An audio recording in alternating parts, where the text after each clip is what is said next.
Welcome to the Gay Buddhist Forum, where teachers from all schools of Buddhism offer their perspectives on the Dharma and its application in modern times, especially for LGBTQI audiences. These talks are offered freely to the world and made possible by appreciative listeners. If you would like to support our efforts to share the Dharma with underserved audiences, please visit gaybuddhist.org. There you can donate, find a list of upcoming speakers, or enjoy many hundreds of these recorded talks dating back to 1996. Well, welcome back, and we will start with some introductions. And as is our custom, we will go around the room and say our names. And when I facilitate, I actually enjoy hearing if somebody has a word or phrase that's been coming up for them recently. If you would like to share that, please share that. And if you would like to pass, please just say pass. And I find that slows us down in between people and kind of gives us a, I don't know, I keep thinking we'll put these all together and write a poem someday. Everyone was doing. So, and I'll start. My name is Peter Dell, and returning. My name is also Peter, and stopping. My name is David. Warm. My name is Rich Aronow. Attention. My name is Michael Murphy. Birth. My name is Gary Ost. Slow down. My name is Tony Pasqua. Pass. My name is Barry Friedman. Remember. Baruch Golden. Pass. I'm George. Compassion. Cass Brayton. Wimples. My name is Bill Brownies. My name is Marvin D. My name is Daniel. Try. I'm Paul Conley, grateful. Alzak, sunshine. My name is Howard Deport. Sunburn. Golden, receive. My name is Eric. Pass. My name is Jerry. In the moment. My name is Eric. That's my third way to be goodbye. Jim Stewart. Access. I'm Douglas. Healing. My name is Lee Robbins. Calm. Peter. Allergies. Richard. Pass. My name is Roy. Support. Pass. And Scott. Generosity. And Mike. Pass. Have we missed anyone besides Eve? And I'm Peter. Warmth. Did you want to share? My name is Eve. Excited.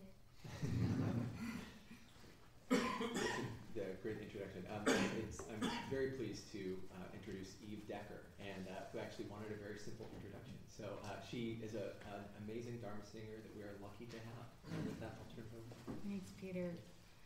I do feel excited, and I feel really very honored to be invited here to be with you today to share the Dharma and some music and poetry.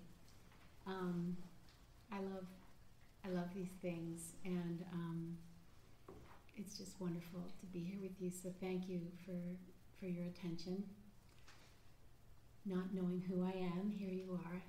I really appreciate it very much, and I hope that I offer something that is of use to you this afternoon or this morning. Excuse me. So I do have songs and poems to sing with you and for you and share with you, but I want to call what I'm offering you today sitting on the edge of the well of darkness, fishing for fallen light with patience. That's Pablo Neruda. Sitting on the edge of the well of darkness, fishing for fallen light with patience. When Howard invited me to come, he said, Eve, tell us a little bit about what's learning ya, which is, I think, a wonderful Appalachian expression about what is life teaching me. And in many ways, it's been teaching me the same thing over and over again for years, which is, how do I find a way of light through difficult mind states? Mind states like worry and fear and anxiety. And there's lots of, I do have a very blessed life, and there's lots of places and times of peace for me, but that's really an important learning for me, is when the mind goes into frightening places, the mind and the heart, what are some practices that will bring some light? And so that's what I want to talk about and sing about with you today. So, I took my first Vipassana Buddhist mindfulness class in 1991 from James Beres over in the East Bay. And I walked in the doors and he said, sit down, close your eyes, and follow your breath, essentially. And I found following my breath to be both extremely difficult and, when I did manage it, extremely boring. And I didn't really, my mind didn't want to be there, didn't understand why on earth would spend time with this rising and falling when there's all these interesting things to think about. But 18 years later, I still walk into rooms and sit down and close my eyes and follow my breath. Now, why is that? When the breath is just so simple and so mundane. Why would I still be doing it 18 years later? And my answer for that is, I still do it because it's a refuge. It's a place, almost always, not always, but almost always, the breath in the present moment is a place of emotional safety. It's right here, right now, in this moment, with this simple breath, is an incredible harbor. So I have more to say about that, but I thought maybe it would be nice just to sing together right away. So let's, on your song sheet is a song called Breath. Does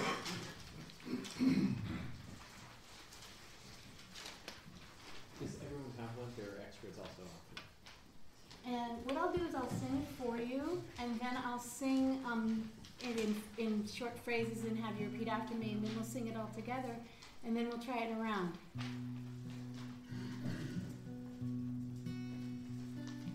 In breath, out breath, deep breath, slow breath, calm breath, ease breath, smile breath, release breath, present moment, wonderful moment. So I'll sing the phrase and then you repeat after me, please. In breath, out breath. In breath, out breath. Deep breath, slow breath. Deep breath, slow breath. Calm breath, ease breath. Calm breath, ease breath. Smile breath, release breath. Smile breath, release breath.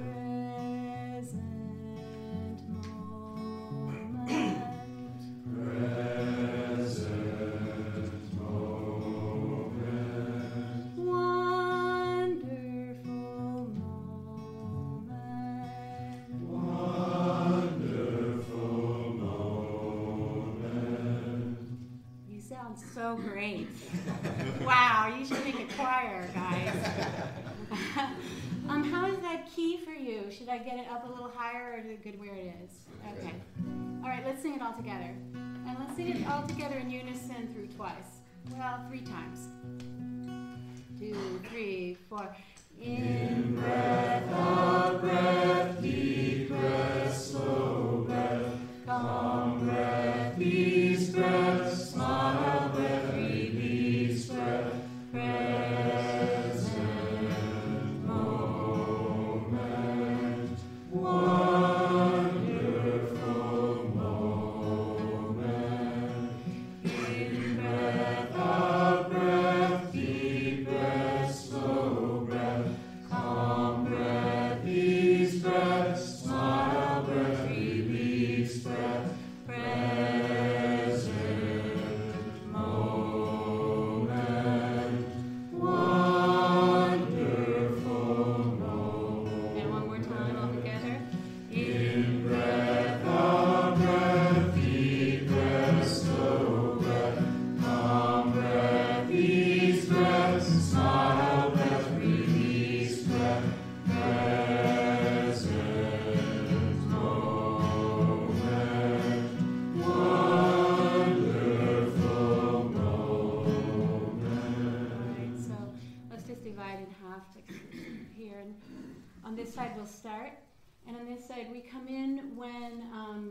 they say smile, breath, release, breath, in, breath, and I'll cue you to it, and I'm suddenly realizing that this side has fewer people in it. So, we're loud though. Are you loud? All right, okay, cool. You will be told. Very good, very good. Okay, and again, let's sing it through 3 times, but this time in the round. 1, 2, 3, 4. In breath, out breath, deep breath, slow breath, calm breath, ease breath, smile breath, release breath. In breath, out breath, deep breath, slow breath, one, ease breath, smile breath, release breath. In breath, out breath, deep breath, slow breath, one, ease breath, smile breath, release breath. In breath, out breath, deep breath, slow breath, one, ease breath, smile breath, release breath. In breath, out breath, deep breath, slow breath, one, ease breath, smile breath, release breath. Breath, out breath, deep breath, slow breath, one, ease breath, smile breath, release breath. Present moment, wonderful moment.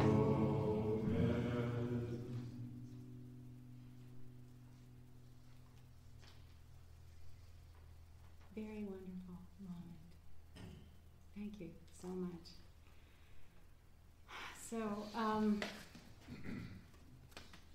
So the following the breath and the present moment as a refuge. There's 2 ways that I see mindfulness of the present moment as a refuge, as a place of light when the mind is in difficult places. One is that when the mind is busy, doing what it loves to do, which is ruminating on the past and thinking about the future and fantasizing about stories, making up stories, that's fine, except that the mind, in my experience, is like a dog in that it just has no shame. It will just go anywhere. And it doesn't care if it's going into really dangerous territory.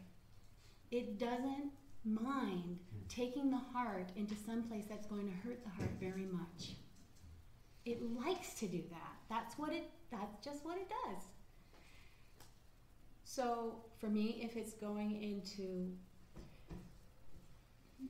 pain about the past, it'll just stay there for a long time. And so this coming back into the present is a relief from that habit. And it makes working on following the breath worthwhile, because that practice then makes being out in daily life, coming back into the present, more accessible. We practice on the cushion and then we go out in life and we're able to come back in to the present. Oh, what's happening here? The second way in which being in the present moment I find to be a refuge is the more that I'm in it, the more interesting it is. It's quite astonishing, actually, this moment that we're in. It's simple. There's not a lot happening. Right now, in this particular moment, we're sitting here and I'm sharing some things with you that I've learned.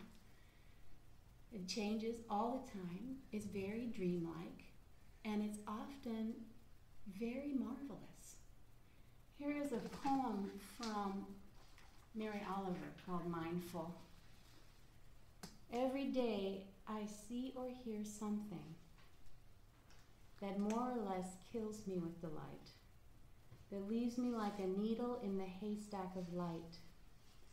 It was what I was born for, to look, to listen, to lose myself inside this soft world, to instruct myself over and over in joy and acclamation. Nor am I talking about the exceptional, the fearful, the dreadful, the very extravagant, but of the ordinary, the common, the very drab, the daily presentations. O good scholar, I say to myself, how can you help but grow wise with such teachings as these? The untrimmable light of the world, the ocean's shine, the prayers that are made out of grass.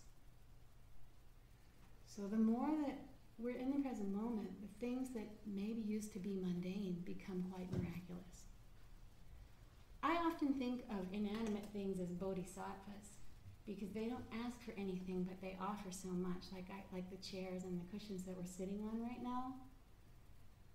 They're here simply to serve us.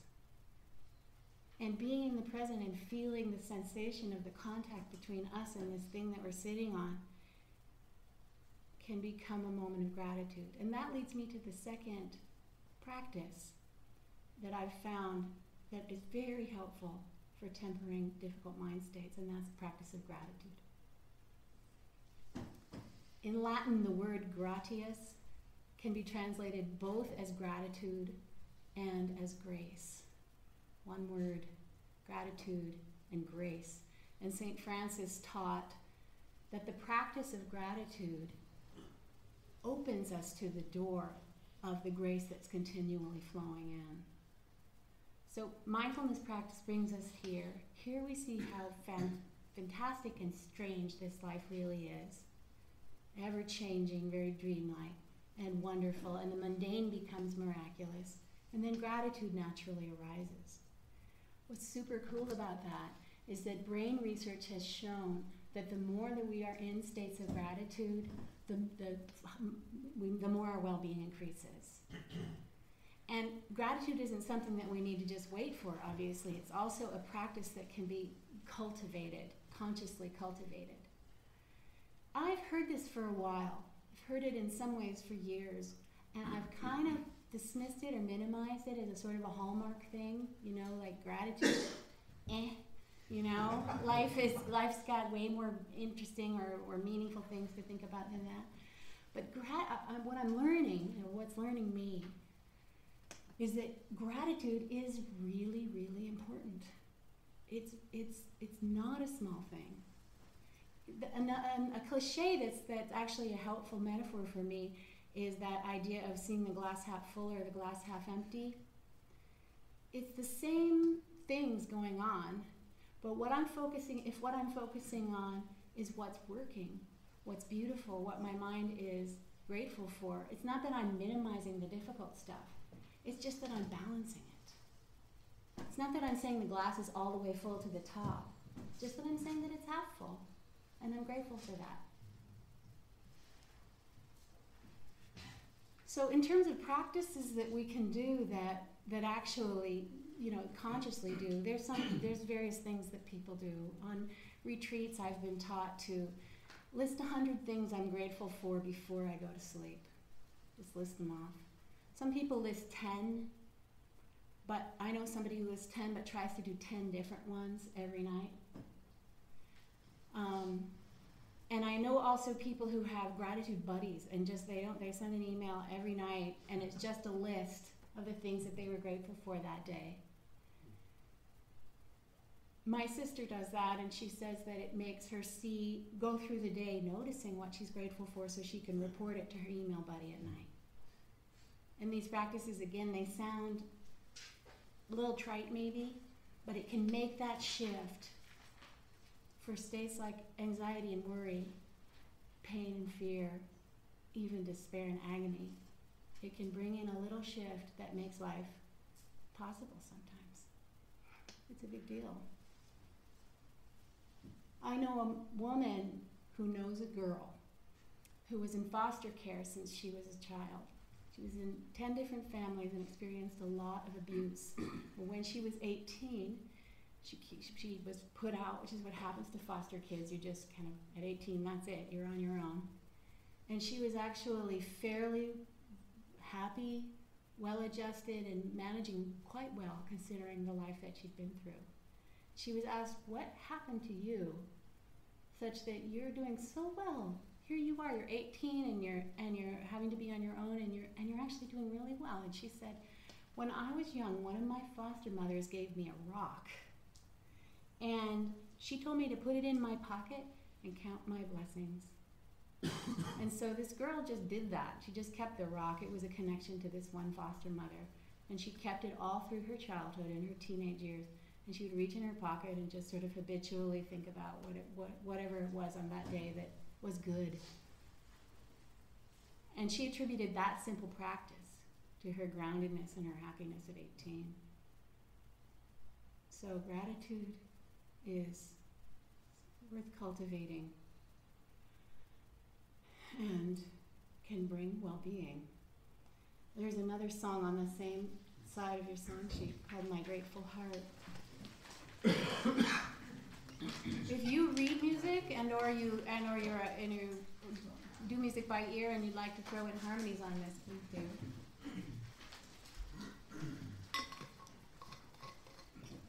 George, would it be okay to switch on a light? Thank you.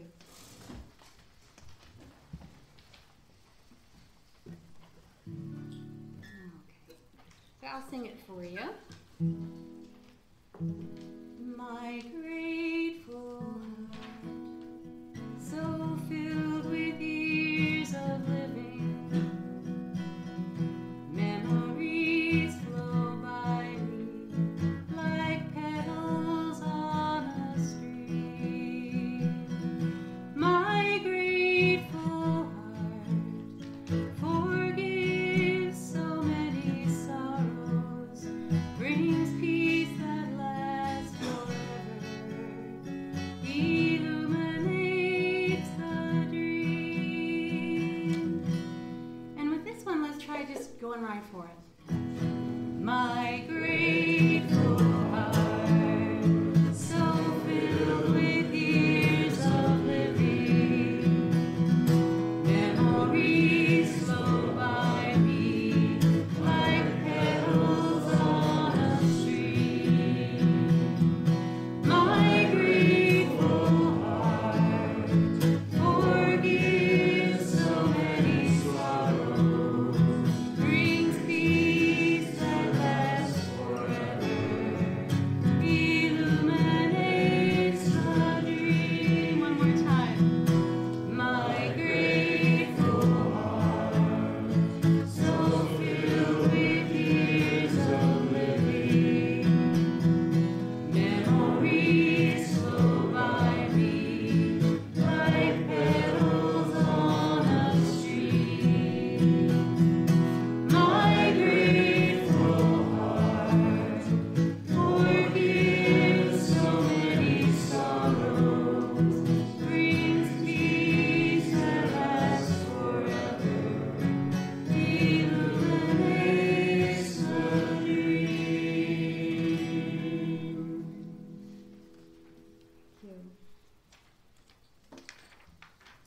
So, fishing for light. So, mindfulness practice, present moment, gratitude.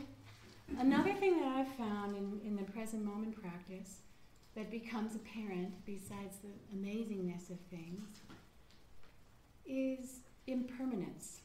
How things come and go. Actually, I got to interrupt myself to do one more little poem on the amazingness of things. This is E.E. Cummings. E.E. Cummings. I thank you, God, for this most amazing day, for the leaping greenly spirit of trees and a blue true dream of sky, and for everything which is natural, which is infinite, which is yes.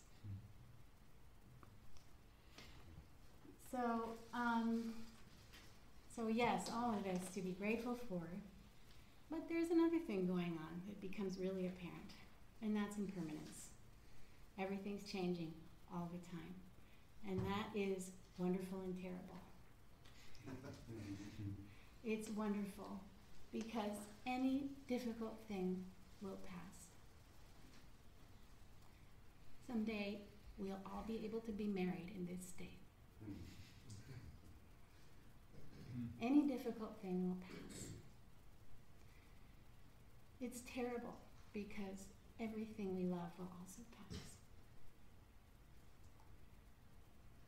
The Buddha taught a prayer to his monks that in Eastern monasteries, many, many monks and nuns still chant, which is when the mind deeply knows impermanence, then it deeply knows the greatest happiness, which is peace. Because understanding that everything passes, we can endure difficulty in a new way. And we also don't cling to things quite as much, the things that we love quite as much, because we know they will pass. Then the mind can know peace. So, knowing impermanence, first of all, is that knowing that the difficult thing, that whatever difficult thing that I'm in, that you're in, that we're in, will pass. And sometimes, for me, just holding on to the faith that whatever the heck I'm in right now is going to pass is all I can do. That's the best I can do with impermanence, just knowing that this hideous thing is going to pass. And I wrote a song during a time of my own despair. I wrote a song called Faith. And this one I'd like to sing for you now.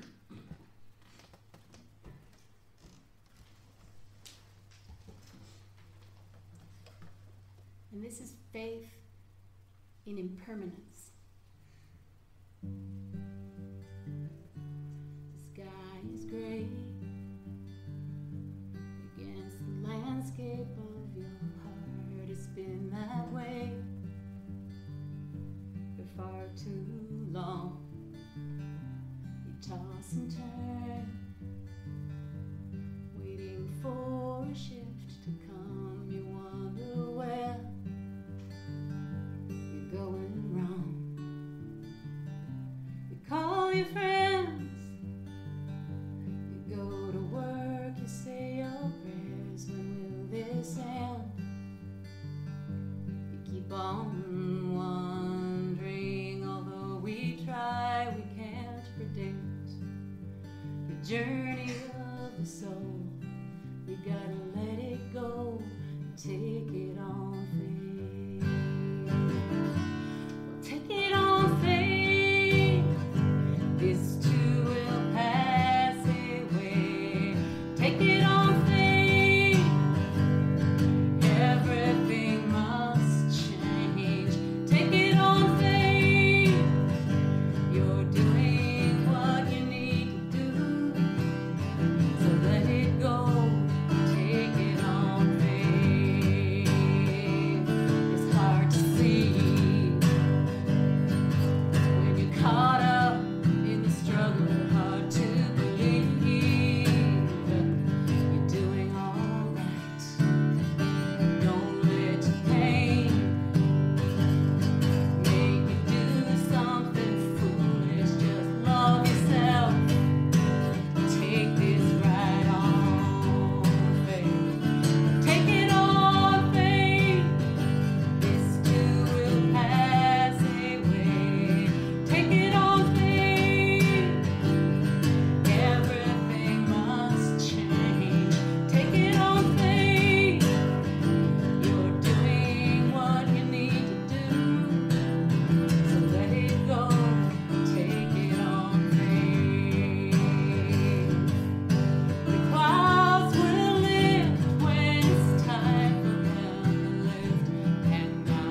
we hold on, and the thing does pass. We need to teach that to our young people. Hold on, and the pain will pass. And more of seeing impermanence and knowing that this difficult thing will pass, this difficult mind state will pass, it becomes possible after a while to actually be in the difficult place with some interest, wondering and some curiosity, what is this thing really like? How does it feel in the body? Where is it? Does it come and go? What are the thoughts that are moving it forward? And what is it teaching me?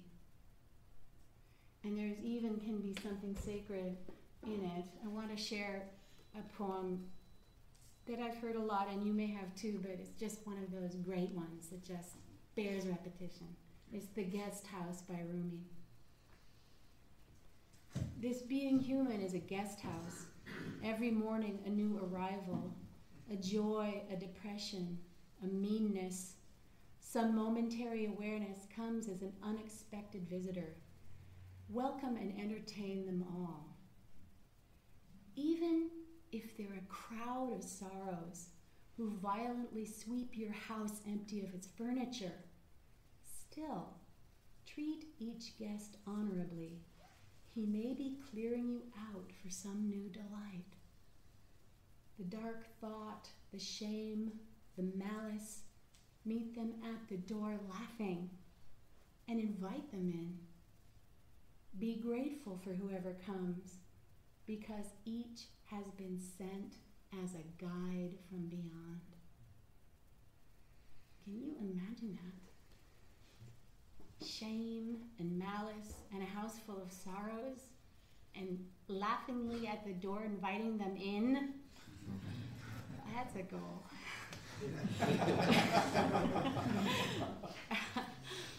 Wow. So that's a great practice, remembering impermanence. Either this thing will pass, or even investigating the thing with some, interest, even curiosity. This is Rilke. Someday, emerging at last from the violent insight, let me sing out jubilation and praise to assenting angels. Let not even one of the clearly struck hammers of my heart fail to sound because of a slack, a doubtful, or a broken string. Let my joyfully streaming face make me more radiant. Let my hidden weeping arise and blossom. How dear you will be to me then, you nights of anguish. Why didn't I kneel more deeply to accept you, inconsolable sisters, and surrendering lose myself in your loosened hair? How we squander our hours of pain. How we gaze beyond them into the bitter duration to see if they have an end, though they are really our winter-enduring foliage, our dark evergreen, one season in our inner year. Wow, that much compassion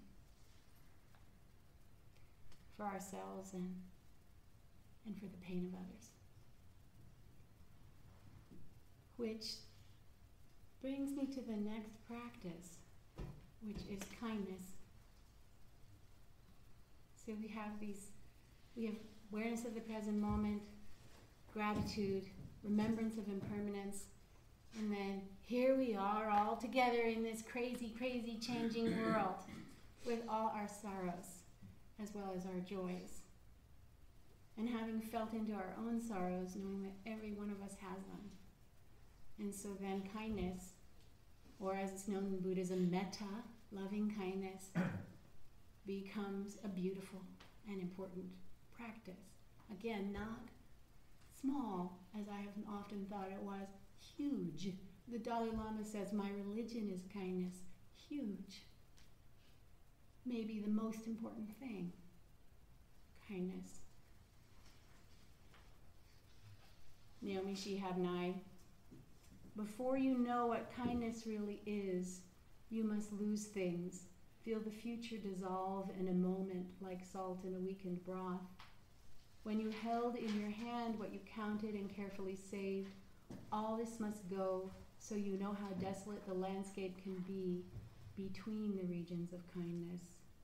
How you ride and ride, thinking the bus will never stop. The passengers eating maize and chicken will stare out the window forever. Before you learn the tender gravity of kindness, you must travel where the Indian in a white poncho lies dead by the side of the road. You must see how this is you. He too was someone who journeyed through the night with plans and the simple breath that kept him alive. Before you know kindness as the deepest thing inside, you must know sorrow as the other deepest thing. You must wake up with sorrow. You must speak to it till your voice catches the thread of all sorrows, and you see the size of the cloth. Then it is only kindness that makes sense anymore. Only kindness that ties your shoes and sends you out into the day to mail letters and purchase bread. Only kindness that raises its head from the crowd of the world to say, "It is I you have been looking for," and then goes with you everywhere like a shadow or a friend. Peter, I think we're nearing running out of time. About five more if you want to take some questions. 5 more. Well, I have brought way too much.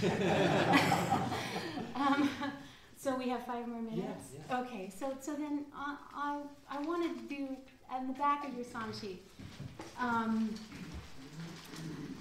we have 2 metta songs there on the back. I'm going to offer this song to sing with you, and I'm going to keep beat on the djembe. I'm not a djembe player. If there's somebody here who is a djembe player who would like to play, please. Otherwise, I'm going to keep a beat, and it's got a nice sound. Okay, so this is the metta. This is the practice that the Buddhists have been doing for 2,500 years. The intentional practice to keep kindness going. And it is written there, may you be happy, may you be safe, may you be healthy, may you be at ease. The way that they do it formally is first wishing kindness for oneself, then for a benefactor, someone who has cared for you, then a friend, then a neutral person, like a bank teller or a grocery clerk, someone you don't know but you see, then a difficult person.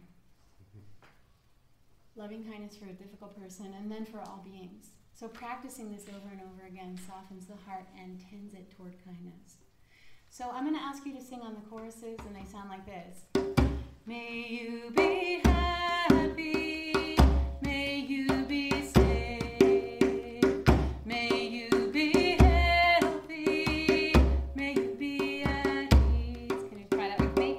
May you be happy, may you be safe, may you be healthy, may you be at ease. Beautiful. Okay, so the first one is self. So when it comes to the chorus, we'll say, may I be happy. And then there's a whole bunch of yous. And then at the end, when we get to all beings, we'll say, may we be happy. Okay. I'll begin with myself because that's where I live. So let me feel the love that I have to give. Hard on myself, I've honed out to an art. Love me inside is where I must start. May I be happy, may I be safe, may I be healthy, may I be at ease. You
gratitude, remembering impermanence, and loving kindness, some light that can be fished out during the tough times.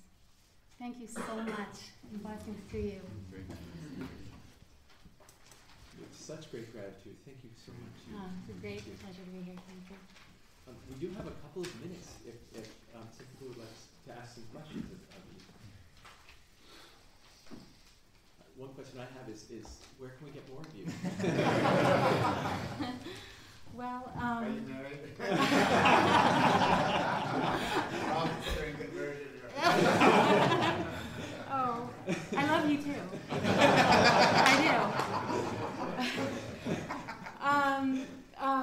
Well, I have some CDs. They're out there. I have one solo CD that I wrote with friends. 10 original songs based on a Buddhist list of qualities for a contented heart. And that's called Commentaries on Perfection of the Heart. I'm also in a band called Rebecca Riots.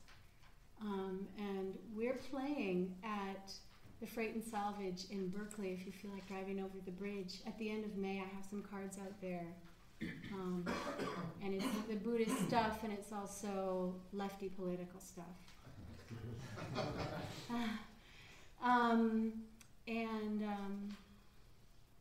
I guess, I'm going to start leading a Dharma music singing circle at Spirit Rock on Wednesday nights, starting on August 12th.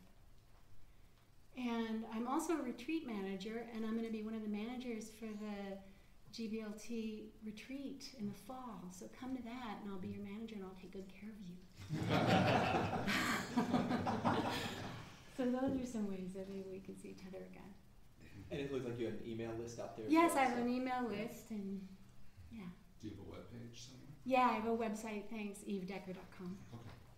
Yeah. We just have a minute or two for anyone have any other questions for me?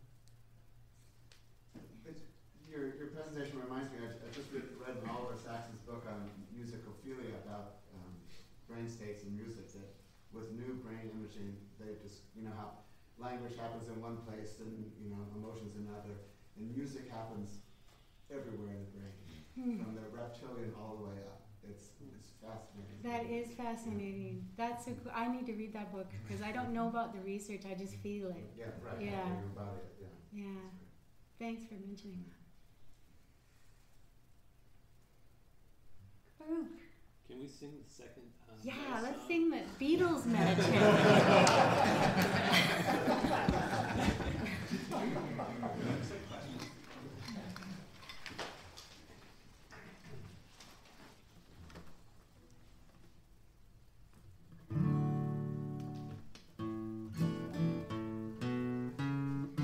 Nothing you can do that can't be done. Nothing you can sing that can't be sung. Nothing you can say that you can learn how to play the game. It's easy. Nothing you can make that can't be made. No one you can save that can't be saved. Nothing you can do, but you can learn how to be you inside.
Announcements at this point.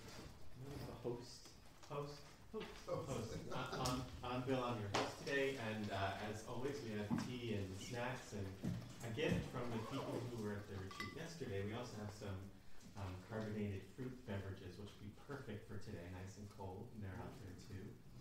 I'll be coming around with a Dharma bowl, and suggested donation is $5 to $8, and just remember that your contributions help fund the expenses for this Sangha.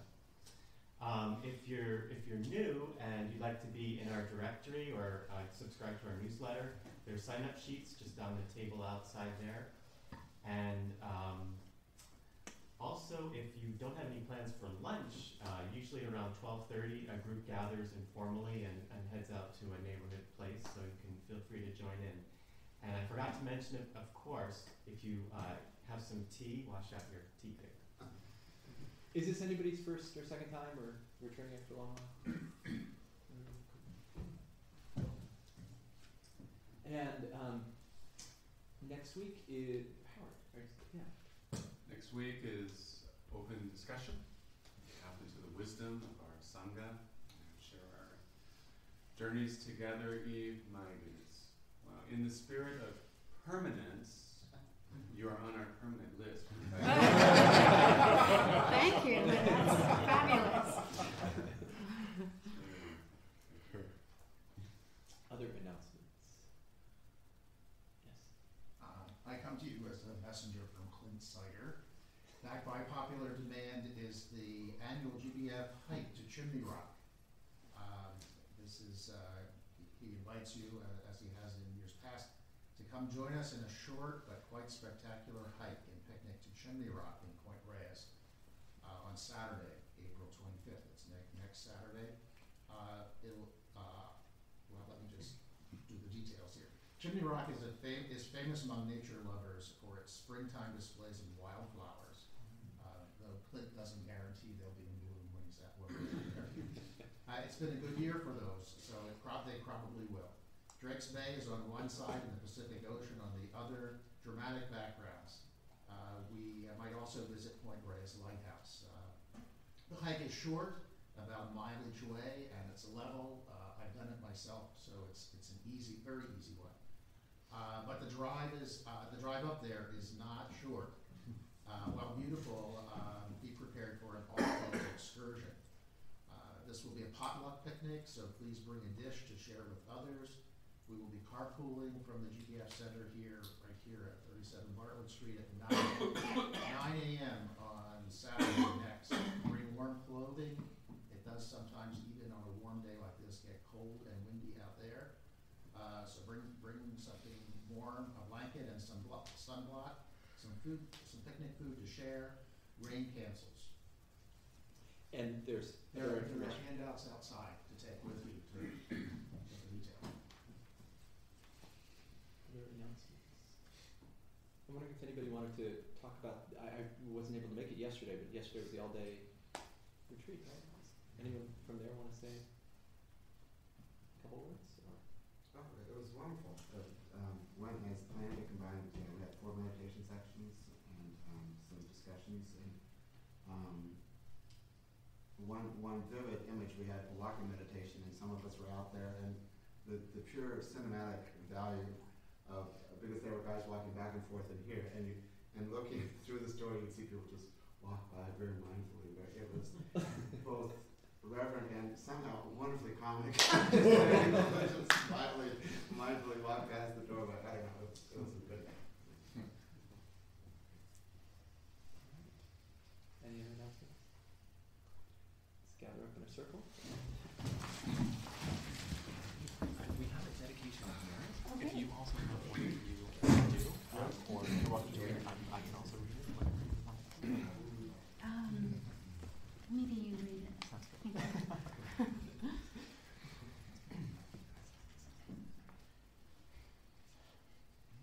By the power and truth of this practice, may all beings have happiness and the causes of happiness. May all be free from sorrow and the causes of sorrow. May all never be separated from the sacred happiness which is without sorrow. And may all live in equanimity without too much attachment or too much aversion. and live believing in the equality of all that lives.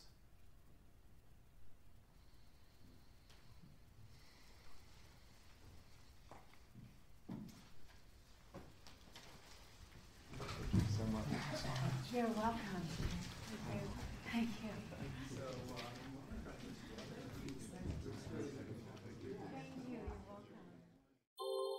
Thank you for listening to the Gay Buddhist Forum. If you would like to hear several new talks per month and be notified of upcoming speakers so you can participate live, please subscribe to this podcast, like us on Facebook, and join our mailing list by visiting gaybuddhist.org.